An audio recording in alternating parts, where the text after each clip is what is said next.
लौह मानव सरदार वल्लभ भाई पटेल एक भारत और श्रेष्ठ भारतर प्रतीक थिले।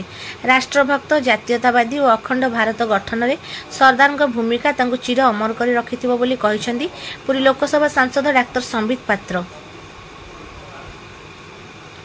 रविवार पूर्वाह्न पुरी लोकसभा सांसद क्षेत्र अंतर्गत ब्रह्मगिरी गड़रोडंगठारे सरदार वल्लभ भाई पटेल 150तम जयंती अवसर में एकता पदयात्रा अनुष्ठित होइथिला। क्रीड़ा विभाग, ओडिया भाषा साहित्य और संस्कृति विभाग एवं पुरी जिला प्रशासन पक्षरु आयोजित होइथिला।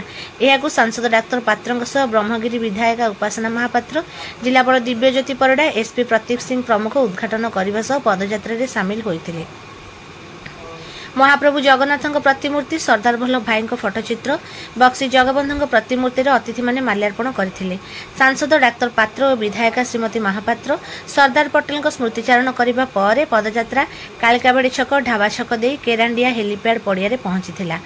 पड़ियाठारे आयोजित कार्यक्रम में मुख्य अतिथि भाव जोगदे डाक्टर पात्र एक सूत्र रहिले देशर विकास और उन्नति संभव बोली अनुभव करी 560 ऊर्ध्व राजराजुड़ा शासनतंत्र को लौह मानव भारतवर्ष में सामिल करथिले।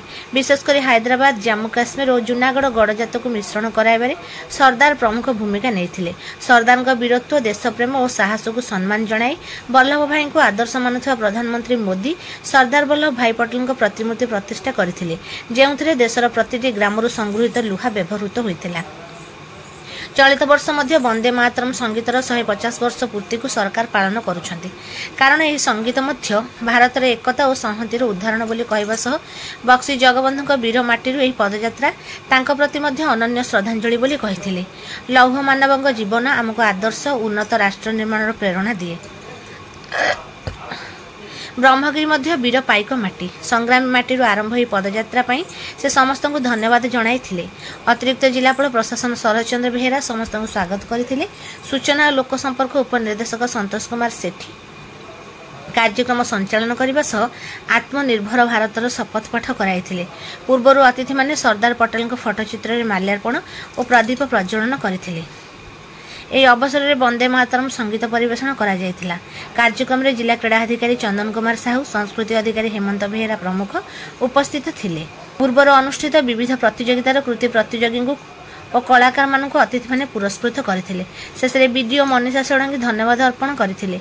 पूर्वर अतिथि माने एक पेड़ माँ के नाम आधार में वृक्षरोपण करथिले। यह अवसर में सांस्कृतिक कार्यक्रम अनुष्ठित होइतिला।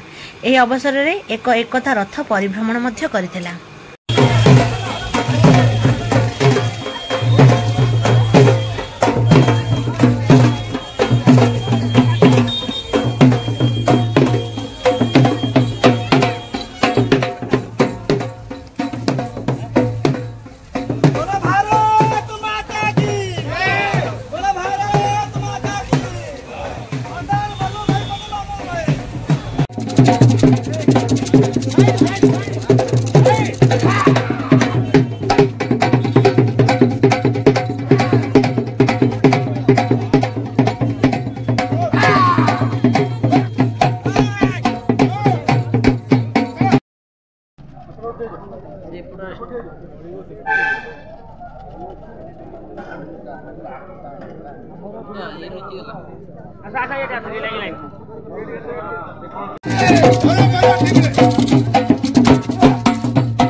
भाई पटेल का जन्म 31 अक्टोबर 1875 रे हेतिला नादियाड जिला गुजरात रे। सेतेबेले गुजरात रे नथिला, बॉम्बे प्रोविंस रे थिला। परवर्ती समय रे सेटा गुजरात हेला।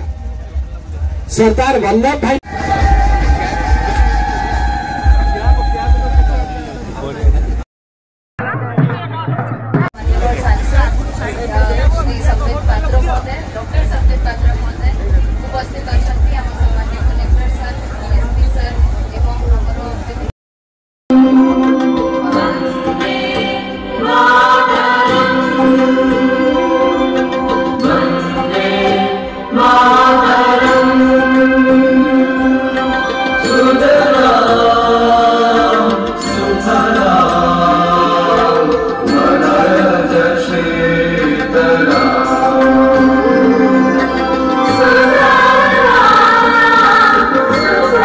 स्मरण रे आमे यूनिटी मार्च करूचु। आज पुरीर ब्रह्मगिरी अंचल रे आमे 8 किलोमीटर आमे मार्च करिबु। बक्सी जगबंधुंकर पवित्र माटीरू ए मार्च आरंभ होची। ये होची पाइक माटी, ये होची ब्रिटिशरंक विरुद्ध रे प्रथम विद्रोहर माटी। भारत वर्ष को एक रखिबारे पाइक रेबेलियन एवं पाइक मानकर एक बहुत बड़ योगदान थिला। आमे ए माटी को नमन करी आज 10 किलोमीटर चलू। आ जहाँ आम प्रधानमंत्री नरेंद्र मोदी निर्देशित करछंती से बड़ी एक उच्च कोटीर कार्यक्रम आज ये संभव हम। आपड़ देखिं आमर एमएलए उपासना महापात्र, कलेक्टर एवं एसपी समस्त जनप्रतिनिधि आज ये उपस्थित अच्छा। आज्ञा आज साधारण भाव में तो 31 अक्टोबर तारीख में सरदार वल्लभ भाई पटेल जन्म जयंती पालन हुए। एथर सूचना और प्रसारण विभाग तरफ यही निर्देश आसी एवं यही अभियान आरंभ होती सरदार एट 150 रो अंश। सरदार वल्लभ भाई पटेल थिले सही व्यक्तित्व जी भारत रो असंख्य भाषा एवं अंचल गुड़ी को राज्य गुड़ी को एक भारत रे गठन करथिले, एकतार वार्ता देइथिले एवं आज तांकर सेही वार्ता को आमे ब्रह्मगिरी को लेके आसीचु। आम मन रे आम माटी रे पुणी थरे जीवंत करबा पे आसीचु।